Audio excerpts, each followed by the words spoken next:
જય અર્બુદા, જય શ્રી રામ। મિત્રો, આવતીકાલે ચૂંટણી છે, તો આપણે બધા બહુ મોટી સંખ્યામાં મતદાન કરીએ અને જે આપણે ફરજ છે એ નિભાવીએ। બીજી વાત કે હાલમાં હવે આપણે યુવાનોમાં બીજે કે એક વસ્તુ ચાલી રહી છે કે ભાઈ મગજમાં છે કે એક વખત આપણે તો બતાવી દઈએ। તો મારું કહેવાનું એટલું જ થાય છે કે આપણે શું બતાવીશું એમ। આપણે જે બી અત્યાર સુધી તો આપણને ફક્ત ષડયંત્ર લાગતું હતું, કોઈ બી ષડયંત્ર હોય આપણા સમાજને તોડવાનું કે બીજું હોય, પરંતુ હાલમાં તો ચિત્ર સ્પષ્ટ થઈ રહ્યું છે। આપણને જે આ બાબત ઊણ બાબતની બની કે જેમાં સૌથી મોટો રોલ હોય તો ઠાકરસિંહ રબારીનો છે। તો એ ઠાકરસિંહ રબારીના અત્યારે આપણે ક્યાંક ને ક્યાંક જે કંઈ પણ કરીશું તો મજબૂત ઠાકરસિંહ રબારી અને કોંગ્રેસની પેનલ જ થવાની છે, આપણે ક્યાંય મજબૂત થવાના નથી। તો ખરેખર આપણે સમજી વિચારી અને મતદાન કરવું જોઈએ કે આપણે જો ક્યાંય પણ વિરુદ્ધમાં મતદાન કરીશું એનો કોઈ એવો મતલબ નથી કે આપણને ક્યાંય કોઈ મદદ મળવાની છે। હાલમાં આપણી તપાસવાળી બાબત હોય, પોલીસની ભૂમિકાની તપાસવાળી બાબત હોય કે કેસ પાછા ખેંચાવવાવાળી બાબત હોય, તો એ બધામાં આપણને કોણ મદદ કરી રહ્યું છે, કોણ મદદ કરી શકશે એ ખરેખર આપણે વિચારવાની જરૂર છે।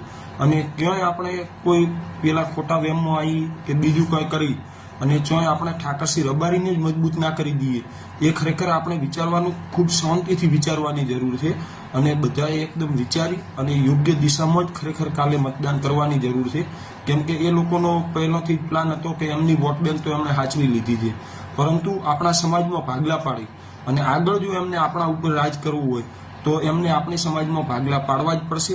એના સિવાય કોઈ પણ રીતે ફાવે એમ નથી।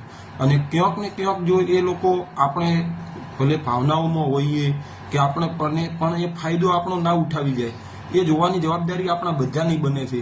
પણ એનો મતલબ એવો છે કે નહીં તો પછી આગળ પણ આર્યા જે વિખવાદ રહ્યા એ ચાલુ જ રહેશે અને ક્યારેય પણ આપણે ભેગા નહીં થઈ શકીએ।